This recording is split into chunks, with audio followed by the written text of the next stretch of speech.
A traitor or a hero? Who was Brutus and why did he kill Caesar? This is Paragraph on Historia Graphius channel, and today we talk about one of the most famous assassinations in world history. Marcus Junius Brutus was a Roman statesman and a figure of considerable note and complexity, even before his fateful involvement in Caesar's assassination.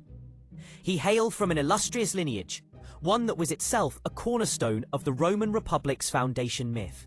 Brutus claimed direct descent from Lucius Junius Brutus, the revered hero who, centuries earlier, had supposedly driven out Rome's last king, Tarquin the Proud, and established the Republic. This ancestry was not merely a historical footnote. For a Roman noble like Brutus, it was a living legacy, a potent symbol of anti-monarchical sentiment, and a profound obligation to safeguard Roman libertas, liberty. Educated in philosophy, Brutus was particularly drawn to Stoicism, a school of thought that emphasized reason, virtue, duty, and living in accordance with nature, often prioritizing moral principle over personal feelings or gain. This philosophical grounding contributed to his public image as a man of serious disposition, intellectual depth, and stern moral integrity. Even Julius Caesar, a man not easily impressed, recognized and seemingly respected these qualities in Brutus. The relationship between Marcus Junius Brutus and Julius Caesar was deeply personal, multifaceted, and ultimately tragically ironic. It was a bond characterized by Caesar's considerable favor and mentorship on one side, and a complex mix of gratitude, respect, and burgeoning ideological opposition on Brutus's. During the civil war that saw Caesar triumph over his rival Pompey the Great, Brutus had chosen to side with Pompey. This was a principled decision, as Pompey, despite his own past power plays, was seen by many senators, including Brutus, as the defender of the traditional republic against Caesar's more overt ambition. Despite Brutus fighting for the losing side, Caesar, after his decisive victory at the Battle of Pharsalus in 48 BCE, not only pardoned Brutus, but actively welcomed him into his inner circle. This clemency was characteristic of Caesar's policy towards many of his former opponents, but his treatment of Brutus seemed to go further. Caesar appointed Brutus to significant positions of trust and authority. He served as governor of Cisalpine Gaul, and, in 44 BCE, Caesar designated him as one of the praetors, high-ranking judicial officials for Rome itself. There were even future consulships hinted at. This preferment was a clear sign of Caesar's high regard and perhaps an attempt to bind Brutus firmly to his own political fortunes. Adding another layer to their connection were persistent rumors, never substantiated but widely circulated, that Brutus might have been Caesar's illegitimate son. Brutus's mother, Servilia, had been one of Caesar's most prominent and long-standing mistresses. While the truth of this biological link is unknown, Caesar certainly displayed an almost paternal affection and consistent concern for Brutus's welfare and career. This close, favored relationship, however, stood in stark contrast to Brutus's ingrained republican ideals. As Caesar's power grew and his actions seemed to lean towards autocracy, the personal bond with Caesar would become a source of profound internal conflict for Brutus, making his eventual decision to act against him all the more momentous, and in the eyes of many, a deep personal betrayal. In early 44 BCE, Julius Caesar was the undisputed master of Rome. Caesar had been declared Dictator Perpetuo, dictator for life. This lifetime appointment, alien to Roman tradition, where dictatorships were temporary emergency measures, was a clear signal that his rule was intended to be permanent. Honors were heaped upon him. Statues were erected, some even among those of the ancient kings and gods.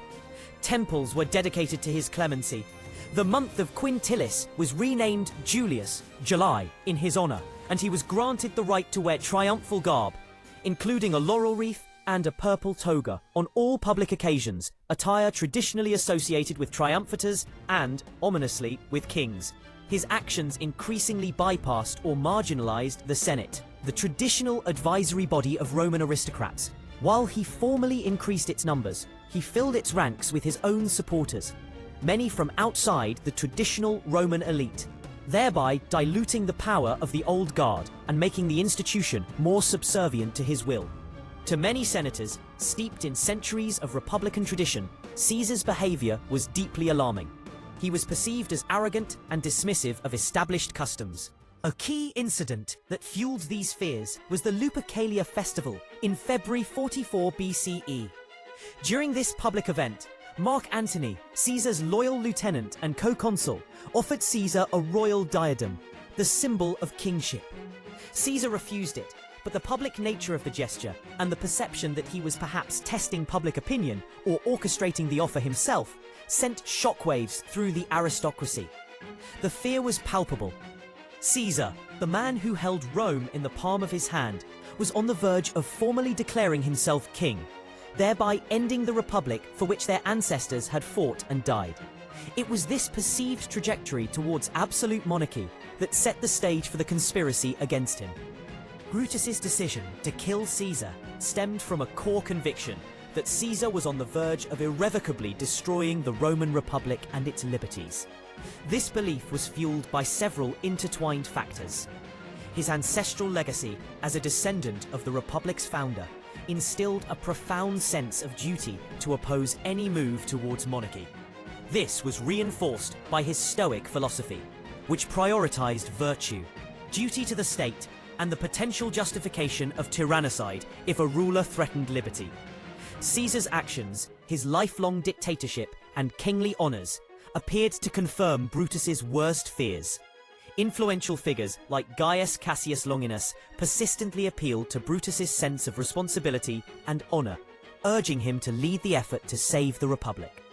While Brutus undoubtedly wrestled with his personal loyalty and gratitude to Caesar, his overriding commitment was to Rome. As Shakespeare famously had him declare, "It was not that I loved Caesar less, but that I loved Rome more." He saw himself as sacrificing a friend for the salvation of the Republic from what he perceived as imminent tyranny.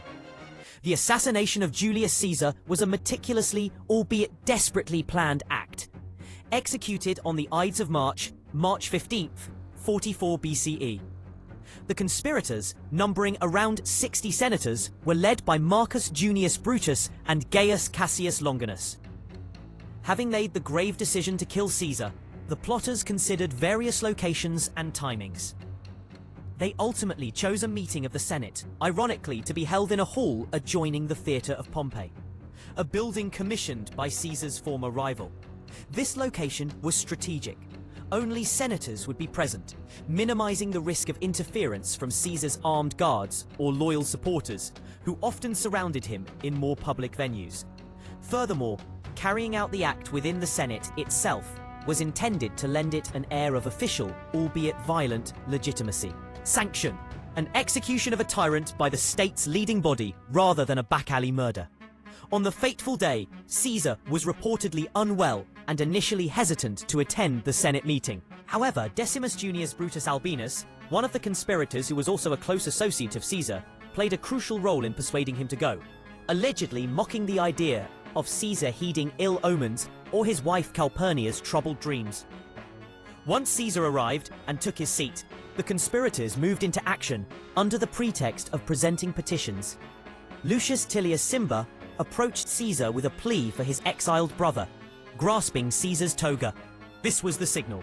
The other assassins then drew their daggers, which they had concealed beneath their own togas, and fell upon him.